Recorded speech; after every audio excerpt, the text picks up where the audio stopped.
Look, Cindy, the aliens killed a dinosaur. This was so much fucking fun. And it's really nice to be able to watch dinosaurs again without Chris Pratt's stupid face. Do I look like I give a fuck whether or not that man can make friends with a raptor?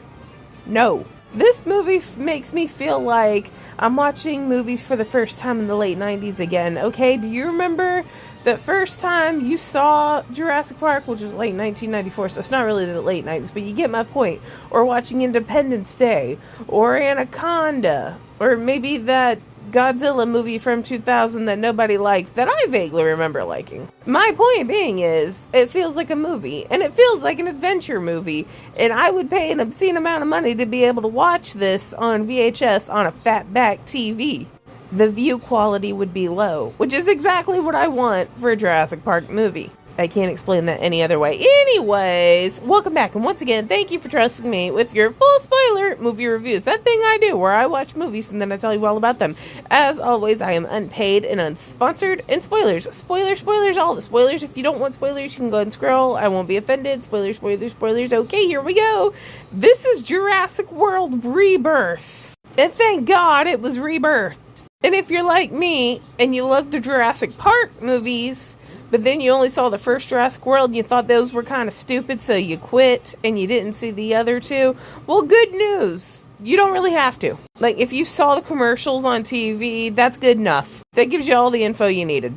So 17 years ago, on this island, this company called InGen were doing some genetic dinosaur DNA splicing and making some weird-ass looking dinosaurs. So there was this one guy, and he was actually working in a sterile environment, but he felt the need to eat a Snickers bar. And then the Snickers bar wrapper got sucked up into, like, the operating system for their, like, containment doors, and it caused them to not work. Which is some Final Destination shit. Like, I watched a vacuum cleaner suck up a fucking Snickers bar wrapper and it still worked. What the fuck do you mean your high-tech ass doors don't? But whatever.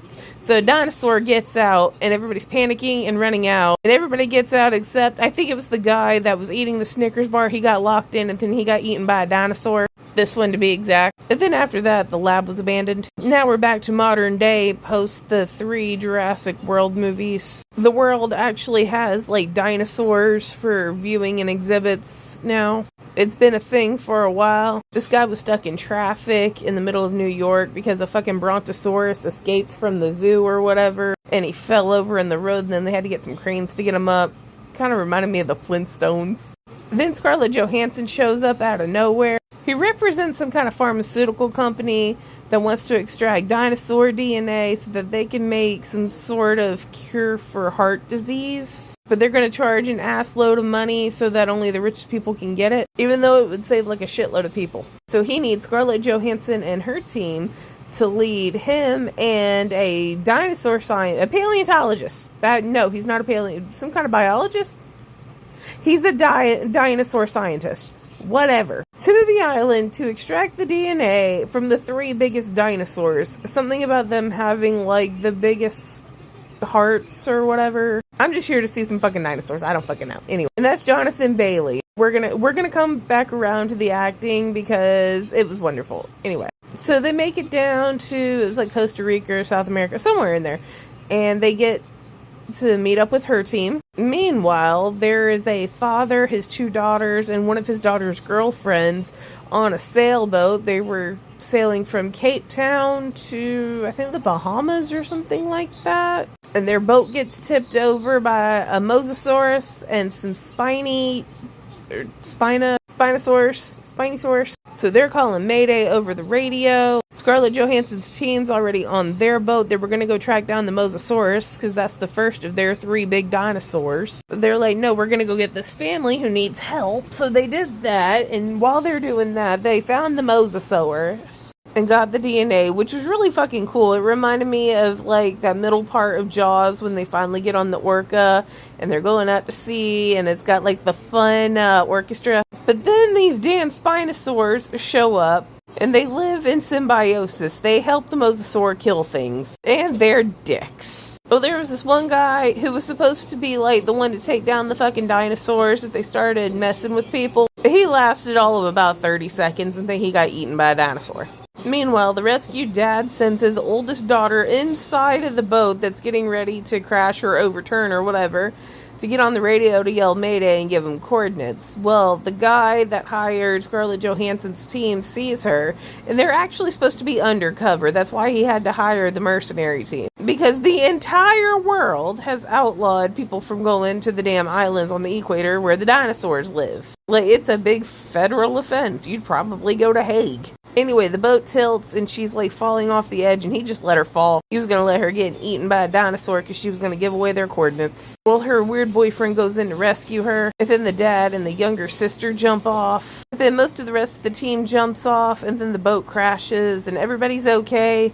Up until one lady was trying to like salvage some of their gear and shit, and she gets eaten by a dinosaur. So now the family is separated from the team. The family is attempting to search for this village that they were told is on this island that they could get help from. And in order to do that, they find like these pipes that are running water to the village. They were from Engine. The actual village is like where Engine was working. Their adventure is like when the kids and Sam Neill have to get back to the main building in Jurassic Park. And they have to, like, see the dinosaurs, and they have to, like, sleep in a tree and things like that. That's kind of their story. The little girl makes friends with the tiny dinosaur, and then my white woman, like, alarm started ringing, and I'm pretty certain I could also domesticate a dinosaur. Just a little window. Meanwhile, the team now has to get DNA from the Titanosaur, which is a great big brontosaurus. And there were 2 of them. And they looked like they were snuggling and giving little neck kisses. By the way, some of this is going to be a little out of order because I can't... there was so much going on, I can't remember everything that was happening like in its direct order. But essentially, this is what's going on. Apologies. But they get the DNA and they were so cute. They were just so happy. So back with the family. The boyfriend nearly gets eaten by raptors.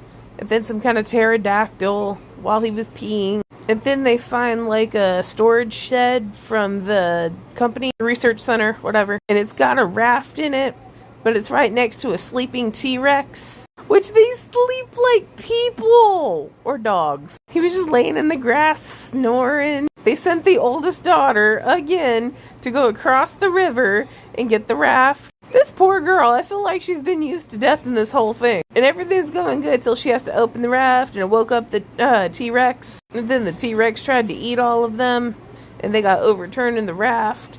And then the little girl was under the raft, the youngest daughter, and they thought she got eaten, but then she turned up. And then the team had to like scale down a side of a mountain so that they could get DNA out of the eggs of the pterodactyl, because pterodactyls, well, it's not really pterodactyl, but it's like within the family of a pterodactyl because they are the size of an F-15 and carnivores. So eggs are easier. Well, then the mama bird comes back and is trying to eat them, and it actually ended up eating one of the team members, unfortunately. But they get the DNA, and now we have all the DNA. And we have to get to the village thing where the lab was, because that night, a helicopter that they paid is going to rescue them.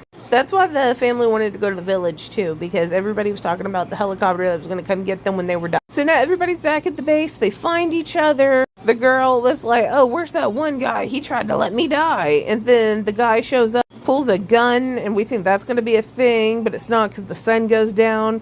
Come to find out that the village lab thing is on a timer for lights, which is obviously going to attract dinosaurs. So these damn Spinosaurs are back, and it's chasing everybody around. And eventually it leads everybody underground into the lab itself, where they've actually been doing they were actually doing the mutations. And surprise! The big dinosaur hybrid thing that ate the guy at the beginning is there. But it doesn't really look like a dinosaur. It's got like 4 arms. Its head's kind of weird. It looks like a fat xenomorph. Like obese alien. And it chased them until Kincaid from the team ran away with a fucking flare because it follows light, and they thought he got ate there for a second, but he did. So everybody could get away on a boat. But then he lit another one, and they were able to save him. The end. Which, like, why didn't he just throw the flare so that the dinosaur would chase that? There were like multiple instances he could have done that. I'm out of time. 10 out of 10. 100 out of 10. Fuck yeah, I love this. Okay, bye. Jonathan Bailey is the next Richard Dreyfuss, but with a better personality and not racist tweets. Not tweets, fucking interview. That's all I'm saying.